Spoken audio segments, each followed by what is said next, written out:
Okay, so like a clickbaiting man slut, I was able to come up with a pretty good title, and I guess that's why you're here. Please like me. Okay, so I want to point out that this is not a sort of definite list of the most ugly covers ever made. Blah, blah. No, this is just me pulling stuff from my shelves. So obviously I kept the records. I like the music, but just so happens to be ugly ass covers. And I mean real ugly ones, not like obvious ugly like this or this, and not charming ugly like this or this. And there are a bunch of different record covers that have symbolisms in them that I think is pretty ugly like this, but it would be cheating really to pick those, and they've been criticized enough maybe. And lastly, I didn't take two obscure records. Maybe one or two is obscure, but I wanted the records to be fairly sort of common, so I mean you can find them in shops around the world. And again, this is just my opinion of the records. Please like me. I mean, maybe you like them and find them fantastically beautiful. It's up to you. Please comment if you do. So these top 20 plus records that I'm going to show you, there's no excuses really. What the hell were they thinking? Okay, so we start off in 1971. This is a Dutch band, and it would be nice to be a fly on the wall when they had the meeting deciding about the record cover. You have a great big, almost purpley ocean, focus moving waves, and then they just pasted in the band. And I don't know if Ties van Leer, I think that's the guy, if he's farted or something like that, because all the other ones are like skewing away from him. So yeah, so progressive. So Lee Hazelwood was in Sweden to record records, and he also did some TV shows. So this is Cowboy in Sweden. I mean, I don't know where to begin. You have Lee Hazelwood on a sort of bed on the beach with an piece of art in the background that has nothing to do with any of the scenery. And he's kissing a horse that this guy brought, and there's a beautiful lady sitting by his side, very glad he's kissing the horse. And this is a masterpiece of a sort of train wreck. Really, they could pick the backside and it would be a better choice, just riding the horse there, even if it's unfocused. This is okay. So first prize to the most sexy sort of stare. I don't know what's happening here, but Tim Hardin's first record on Verve. The hair is so fluffy. At least he showered before doing this sort of bedroom stare, bedroom or death row. This is obviously so extremely bad. You have bread, you have lettuce, you have tomato, you have pickles, and I even think there's blueberries in here. In the meeting when the band was assembled and they talked about the album cover artwork, somebody has said, you guys are called Pigeon, so we need a pigeon in the cover. So I don't know how happy they were with the cover. So you have some sort of almost hamburger with a dead bird in the middle of it. It's just insane, and it gets even worse in the gatefold, because you get the bird in different sort of psychedelic covers. The band, they shoved down here just to get rid of them, but this would be a better album artwork if you ask me. Or is that there?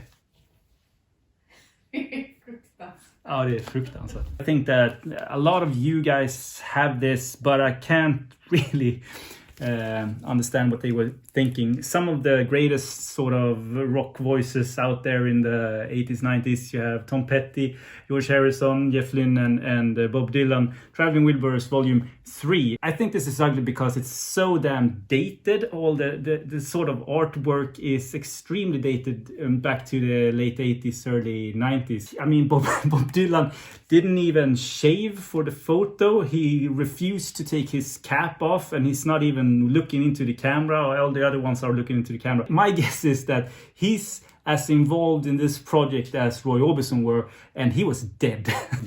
Shouldn't joke about the dead.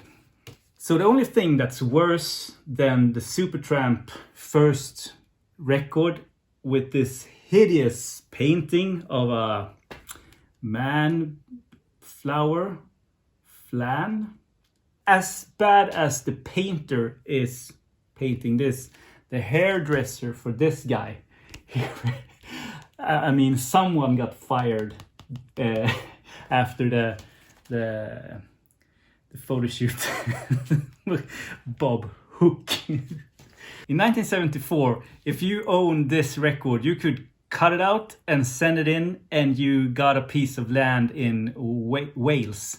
And this is for real. Like, you had until the 31st of December that year to send this in, and you got a little piece of land. If you're doing that sort of project of a rock group, what do you put on the cover? Like, I mean, the imagination can go so far, can't it? What do you put on the cover? You put a piece of land. You show exactly what it is you get. You get Manfred Mann's Earthbank, the good earth. This is a good piece of earth. And you can buy, send in the pamphlet, and you get a piece of earth. But ugly. In a studio setting, you get a snail here. He's doing his best just to get out of the picture. He doesn't want to be in the hideous picture. No witnesses. Okay, so I'll probably get slaughtered in the comments for this. And I don't blame the artist, I blame his wife. This is Paul McCartney's second. This looks like when my wife takes a photo of me in the shower, or coming out of the bathroom after my morning toilet. It's not a beautiful sight, is it? And it's all like pixelated, and the colors is ugly, and it's even a little bit out of focus. This is better in the gatefold. This is not that good. What's even worse is that when he did Paul McCartney 3 now, it was even worse. Like, it's a dice with a 3 on it.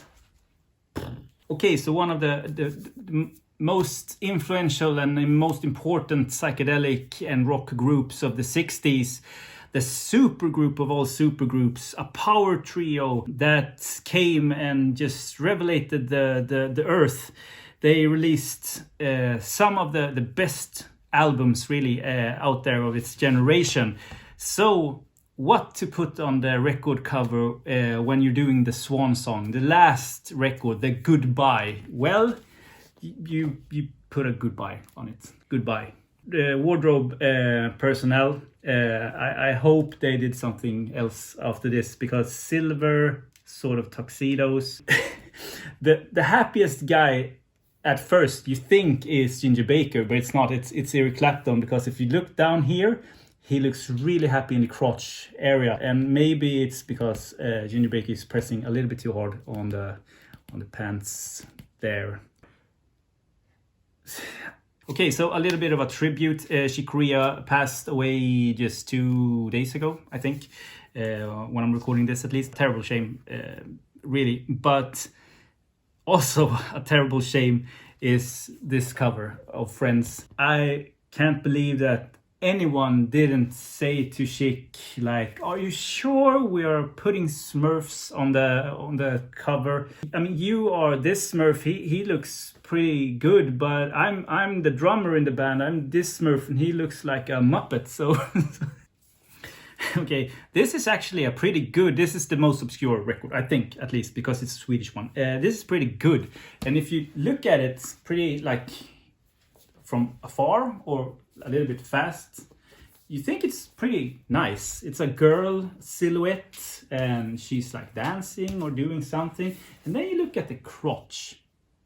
Why do they put her or another woman's face on her genitals? Why? And even worse is the backside. These are great guys. I mean, stupidly good musicians. You have Pekka Pohjola, Rory Kulgowski, Tommy Körberg, Jojje Wadenius. Top-notch musicians, but why did they photograph this and woke up that day? Look, Tommy is even yawning on the photo. Made in Sweden. Or made in a dumpster. I picked this too because it's a fairly known record, but it's the times hasn't been good on this artwork, and not the production of it either. Empire Burlesque by Bob Dylan.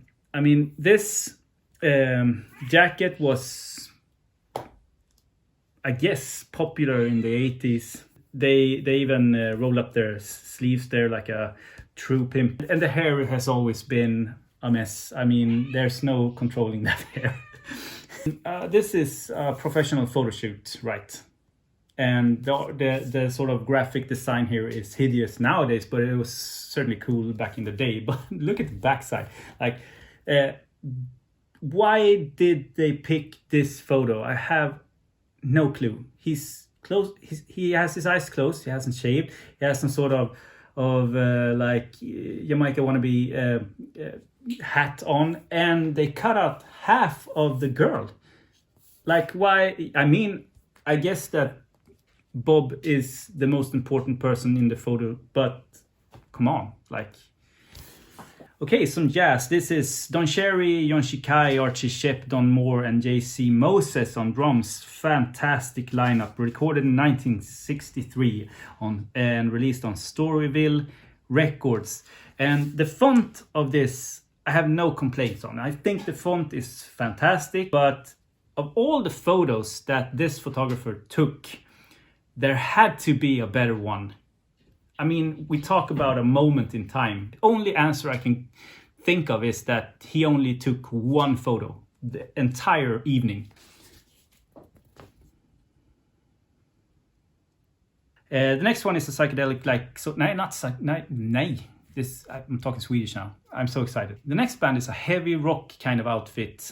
The back side of this, because this is sort of each side is a different sort of record. The backside is fantastic. I'm talking about Bang, Bow to the King. But the other side, the first side, A side, is called Mother. And it looks like this. So this is what you get. Like 3 guys sitting in some sort of tavern from the Middle Ages, where a beautiful, beautiful woman serves them a pie.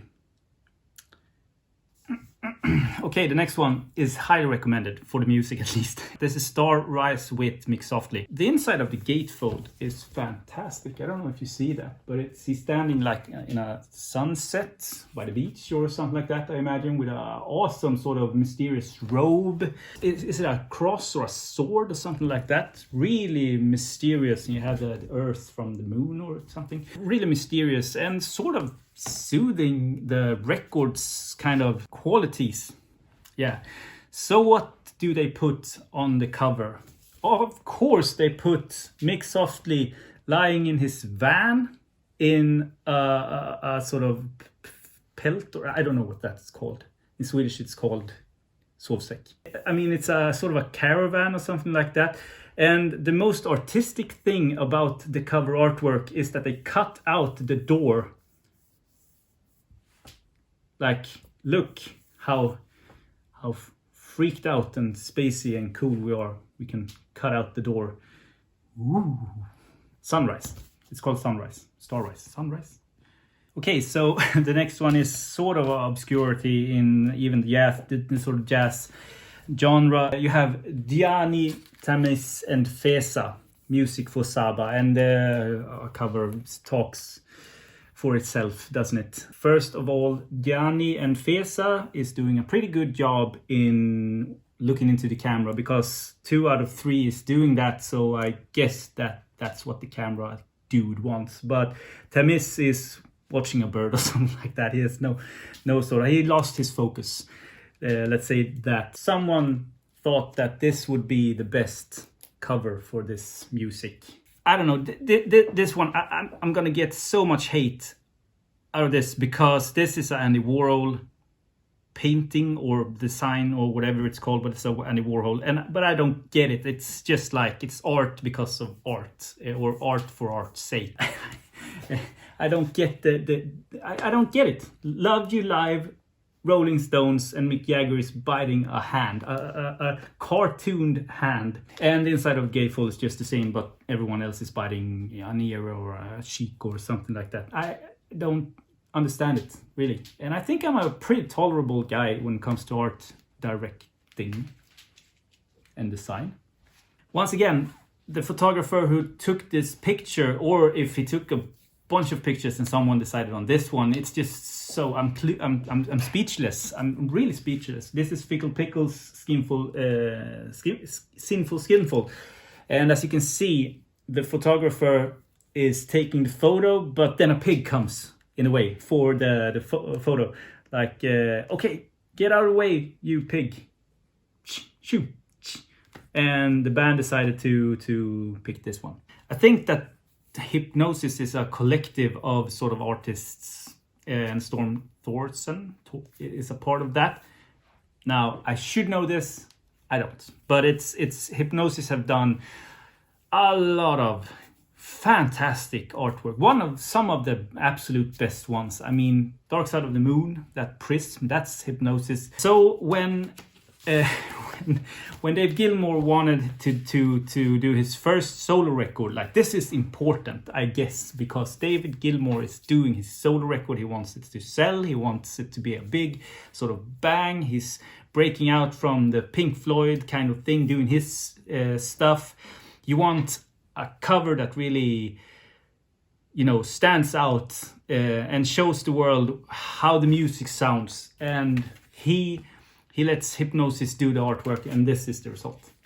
But this is the guy who did Wish You Were Here. I don't know where to be. I don't know where to begin.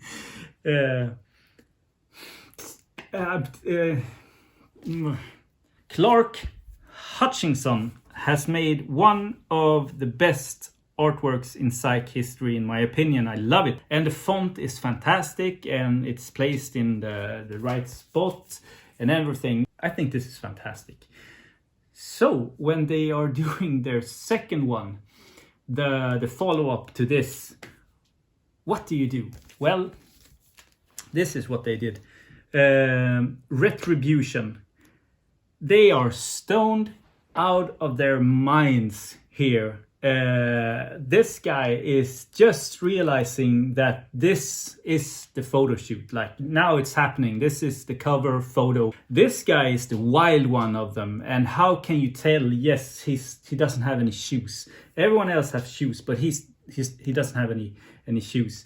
And it took me a couple of years before I realized that there were a fourth person here, kneeling down and holding this guy's pants.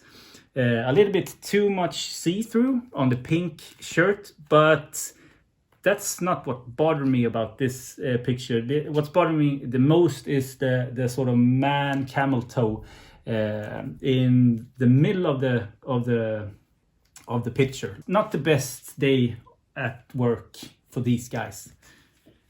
And this one also, I bet that if this had a better cover, because the music is fantastic, the cover is hideous, and it's grapefruit, around grapefruit.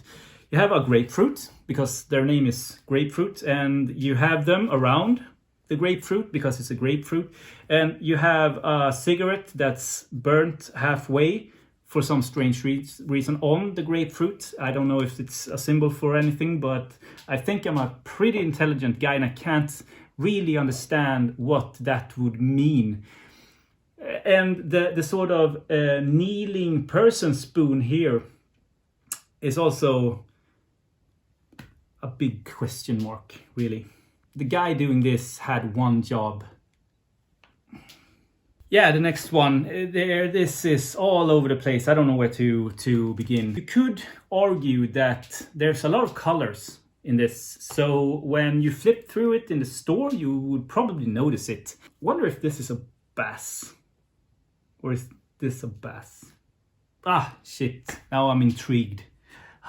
When I was a kid, I played Wolfenstein 3D, I think it was called. It was like a very pixelated game. When I played it, I thought it looked fantastic, and in my small child mind, I didn't think that there would ever be a more advanced and beautiful game. And I think that the guy who put this cover together in 1990 thought the same. Like, this is taking technology to the limit. So when Eno and Cale did Wrong Way Up,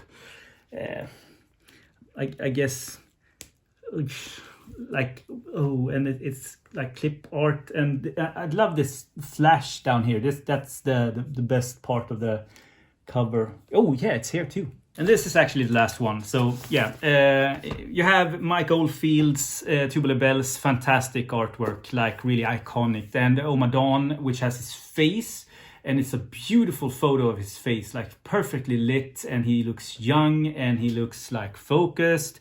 And then you have Incantations. Like, I know. He bothered to take a suit on or something, at least tucked his shirt in. He knows how to use a comb. The guy who's taking the photo likes the ocean. That's also obvious. They were a little bit late to the photo because the sun was setting and you almost can't see. But he had a external light source of sorts to light up Mike's face there. So that's pretty nice. But back here you can't really see what's happening. So it's just like 2 hours before this would maybe be a little bit better, but now it's ruined. So yeah, but they went with 1978.